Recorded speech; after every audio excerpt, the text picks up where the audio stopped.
Apoio Cultural Millennium, Centro de Línguas das Faculdades Trilógicas. Instituto de Ciência e Tecnologia Kepp e Pacheco, mantenedor das Faculdades Trilógicas Kepp e Pacheco e Nossa Senhora de Todos os Povos. Livraria Próton.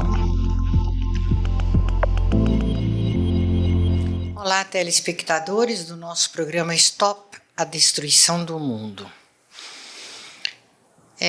Nós temos que considerar que estamos vivendo uma situação, talvez a mais grave situação que a humanidade já enfrentou até hoje. E em matéria de calamidades, guerras, corrupções, enfermidades. E tudo isso não é ao acaso. Essas questões não são vindas de Deus para a humanidade. Essas questões que nós estamos tendo que sofrer são questões criadas neste mundo pela patologia do ser humano, pela psicopatologia da humanidade.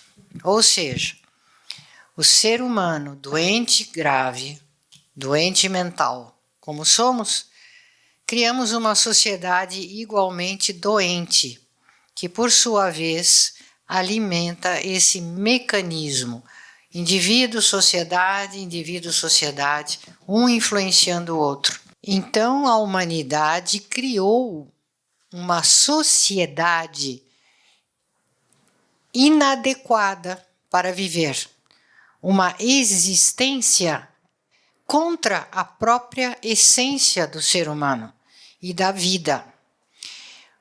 Sendo assim, teria que ser feita uma ciência que estudasse esse fenômeno da psicossociopatologia, nascendo do interior do ser humano, se espalhando pela sociedade nas formas de leis, hábitos, cultura, ciência, filosofia, tudo que o ser humano cria. E essa sociedade doente acaba adoecendo os indivíduos de volta. Então vejam, uma ciência que estude isso precisava ser criada. E isso foi o que o Dr. Norberto Kepp fez. Ele partiu do campo do estudo da alma do ser humano, da psique, como psicanalista, e isso se ampliou para o estudo da patologia social e a sua relação. E também como fazer para corrigir essa problemática. A grande descoberta de Kepp foi a da inversão psíquica, que também se aplica na sociedade. Não somente inversão de valores, mas também a inversão de tudo, a começar a inversão da percepção da realidade, que o ser humano está invertido, portanto, e tudo que ele realiza vai em direção à morte, à destruição. Estamos, portanto, numa humanidade super desenvolvida, mas nosso desenvolvimento, a nossa civilização é completamente invertida. Então essa ciência de Kepp, esse número grande de livros que ele escreveu, mais de 45 obras sobre essa aplicação dessa ciência, as nossas faculdades que aplicam e ensinam a ciência transdisciplinar de Kepp. Estamos aqui com os senhores para introduzirmos pedacinhos dessa ciência, pedacinhos com o próprio autor, todas as semanas. Eu gostaria de falar o seguinte sobre isso, que existe uma semelhança muito grande entre o trabalho nosso e o trabalho também vamos dizer, da questão de virtudes, a questão assim, até teológica. Então, essa semelhança é que tem que ser assim praticamente colocada nos vícios, nos problemas que nós temos, para o ser humano seguir o caminho da sanidade, né?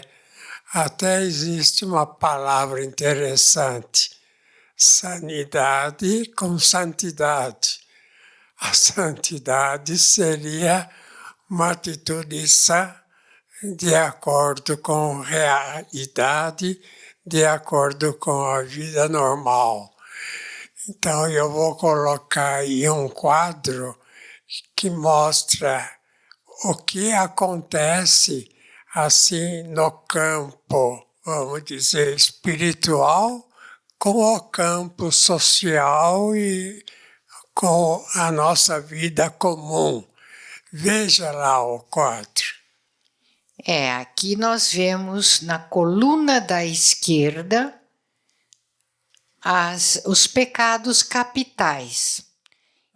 Essa questão, né, Cláudia, dos pecados capitais, que a igreja, que a religiosidade sempre colocou assim no seu trabalho, diz respeito à patologia. Há uma semelhança muito grande entre o erro, o chamado pecado, com a virtude.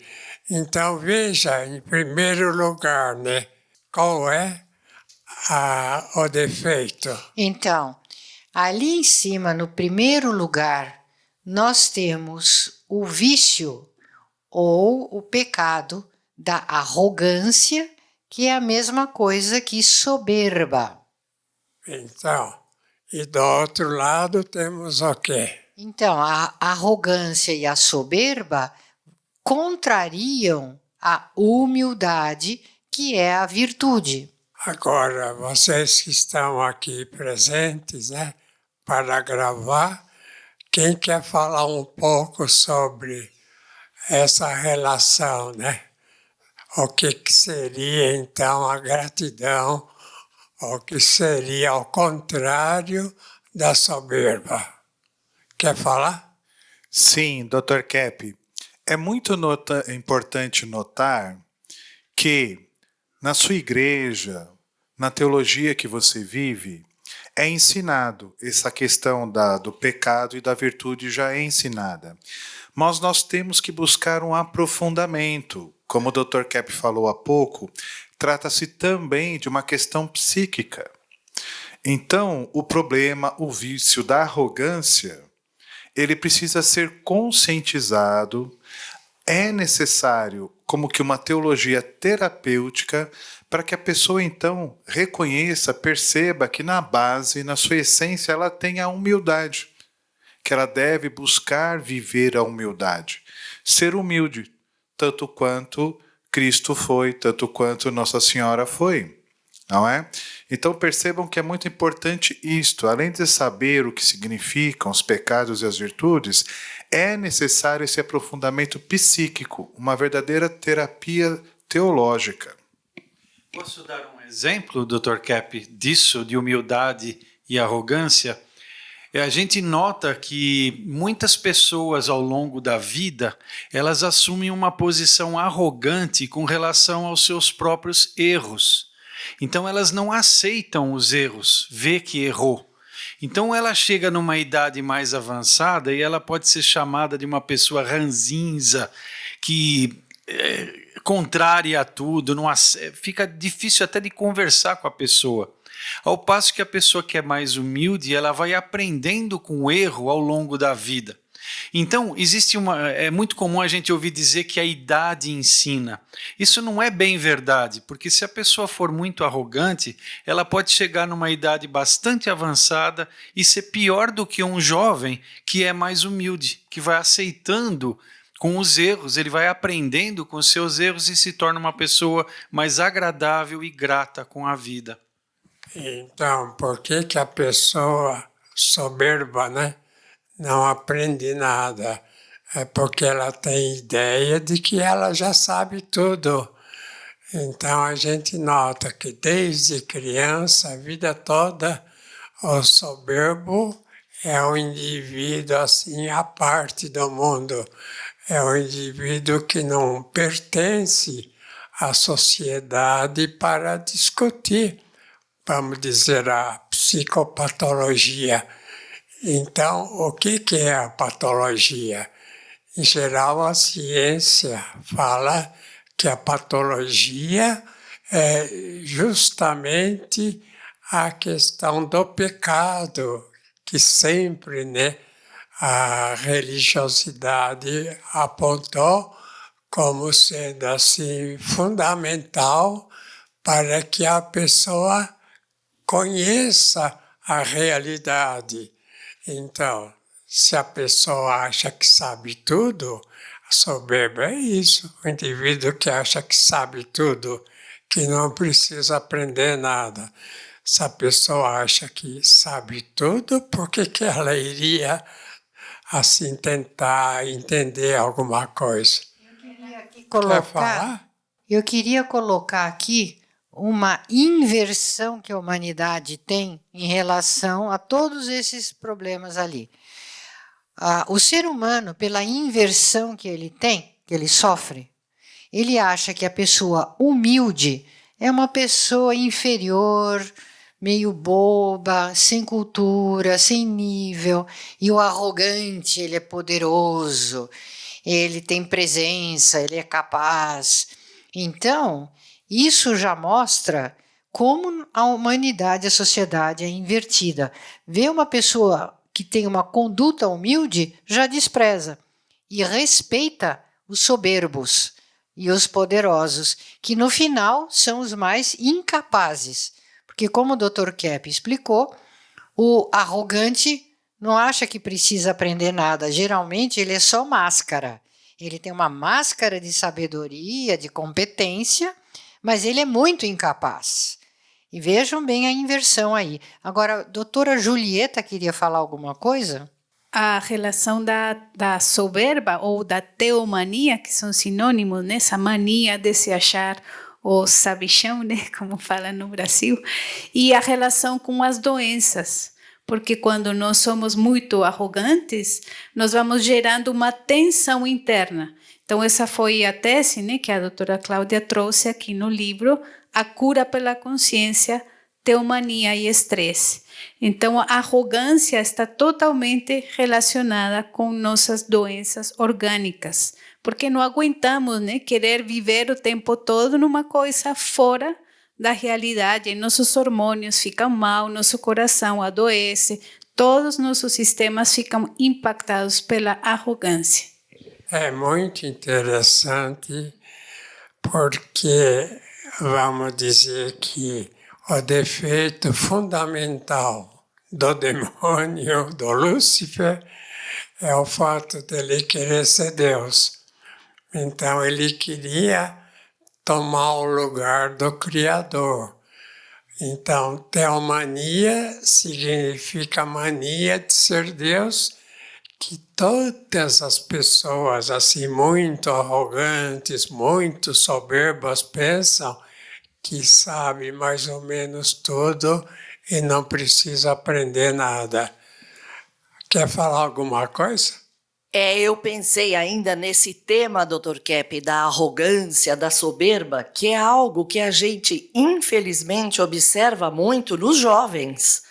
Eu acho que muitos têm essa ideia mesmo que eles têm que se mostrar melhor do que os outros, em grupo, um compete muito com o outro, e eles mostram uma falta de humildade com muito desrespeito aos pais, aos professores, aqueles que podem ensinar muita coisa. Então, veja que é uma atitude muito sem inteligência, que eles não percebem que tem, né? Então, se a pessoa pensa que não sabe nada quase, ele se dedica ao aprendizado assim em qualquer sentido. Então, a questão, vamos dizer, ao contrário da soberba, é nesse sentido do indivíduo ter ideia de que ele precisa aprender muito. Então, notem, né, no quadro que essa questão é muito fundamental, chamada do Lúcifer, né? O pecado maior do anjo que se fez assim Deus e que agora, vamos dizer, é o rei da patologia, é a questão do Lúcifer, né? E de todos os que seguem ele. Agora, vamos ver em segundo lugar o que seria, né, o vício principal. Aí vem a famosa luxúria. Os pecados relacionados à vida sexual do ser humano. E a virtude correspondente seria a pureza, a castidade. A luxúria seria, em geral, né, a pessoa que só quer assim o prazer na vida, não só assim o prazer sensorial, sexual, mas qualquer tipo de prazer. É um indivíduo que não tem dedicação à vida de trabalho, à vida de realização. Alguém quer falar sobre isso? Sim, o mundo atual ele é um mundo excessivamente luxurioso. Há uma busca incessante pelo prazer sexual, pelo prazer da comida e por tantos outros prazeres que estão por aí. Parece que o ser humano hoje se dedica exclusivamente à busca do prazer próprio. Ele não considera que ele, em sua base, em sua essência, é um ser casto. É um ser que tem castidade, porque assim ele foi feito pelo Criador. Se a humanidade conscientizar, perceber e aceitar, conscientizar que na base ela é casta, ela poderá inclusive viver de maneira mais prazerosa, porque aí estará vivendo de acordo com a sua essência. Porque a palavra, né, luxúria também tem esse significado de luxo.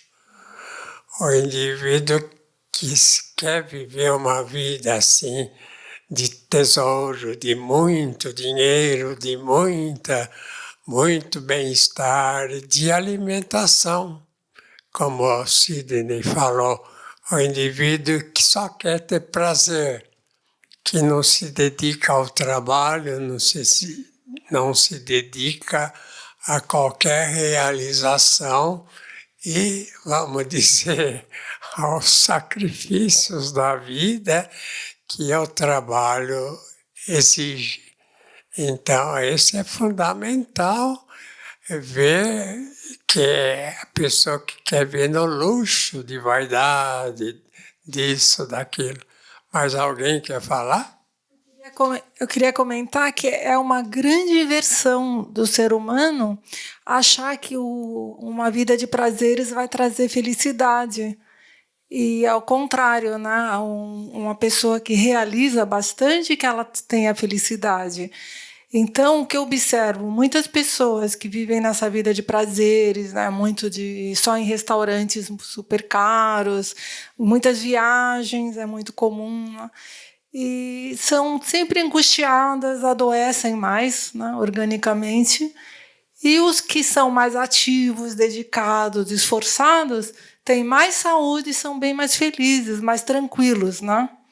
Os que vivem uma vida de prazer têm muito bruxismo também, porque é muita atenção, né? Eles vivem angustiados, atrás da felicidade com prazeres, que é uma grande inversão.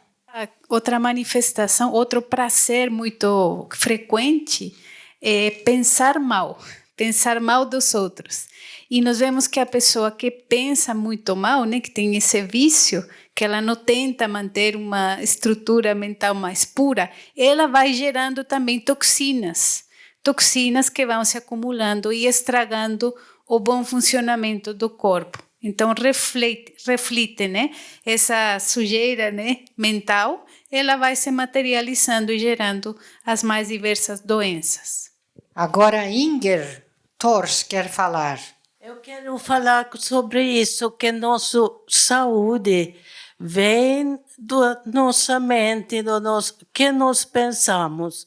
Se a gente pensa mal, como a doutora falou, então isso logo se reflete no sangue da pessoa que a gente está estudando.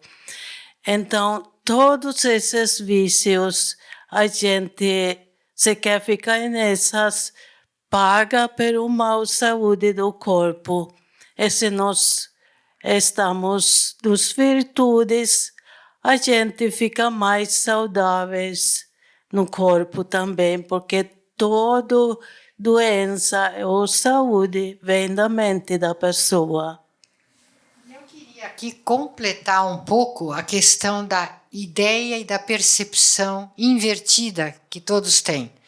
Então, quando se fala em castidade, parcimônia, pureza, a gente logo faz uma ideia assim ruim, né, de uma coisa de religiosa, pesada, de proibição, de privação, já uma vida de luxo, luxúria, prazeres, é uma vida bem vivida, bem aproveitada.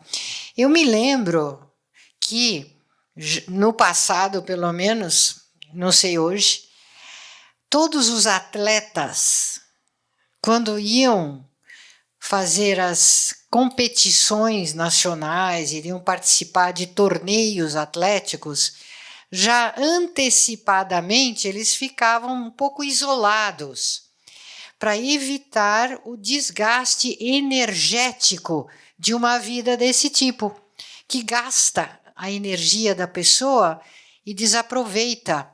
Inclusive, sabe-se que os jovens, os adolescentes que têm a mente muito cheias de fantasias, esses adolescentes vão muito mal nos estudos e na profissão. Então acabam se tornando indivíduos mais ou menos inúteis. E quando chegam já na idade da maturidade, então são pessoas fracassadas. Aí quero fazer bem claro a questão da inversão que nós temos, julgando a vantagem no vício e a desvantagem na virtude. Você falou da vantagem, né, de conhecer, de estudar, do indivíduo que tem moderação na vida sexual. Mas vamos ver agora, em terceiro lugar, qual é o vício fundamental? É um vício muito próximo ao da luxúria, que é o da gula, e que estaria se opondo à moderação, à temperança, à virtude da temperança e da moderação. É o vício de querer excesso assim para si próprio. A gente vê alguns países, como Estados Unidos, que tenha ultimamente abundância de alimentação, a tendência do indivíduo não ter nenhuma temperança, quer dizer, a tendência do indivíduo satisfazer a questão da gula. E é interessante um fator, é o seguinte, se o indivíduo, por acaso, tem uma frustração que não consegue em qualquer campo satisfazer, ele começa a se alimentar. Então, a questão do indivíduo gordo, do indivíduo ter peso demais assim na alimentação. A alimentação excessiva mostra exatamente isso, que o indivíduo que é frustrado e não aguenta a frustração, ele começa a comer, e aí engorda, aí se torna assim, obeso, né? Até fora do normal. Então, o senhor costuma dizer que são pessoas vorazes, que querem engolir o mundo, né? Dr. Kepp, chegamos ao final do nosso programa de hoje. Não, até a próxima, na nossa Faculdade Trilógica.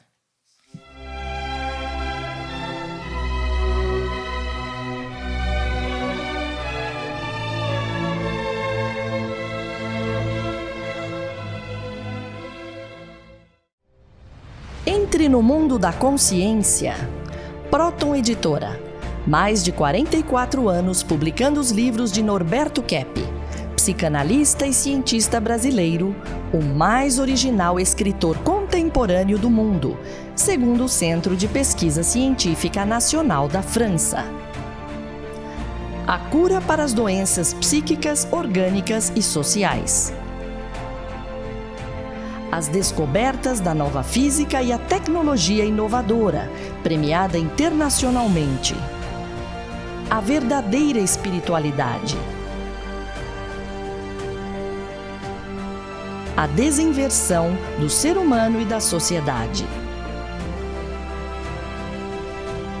Livros de ciência, filosofia e espiritualidade em 9 idiomas. Próton Editora. Abrindo as portas para um novo mundo.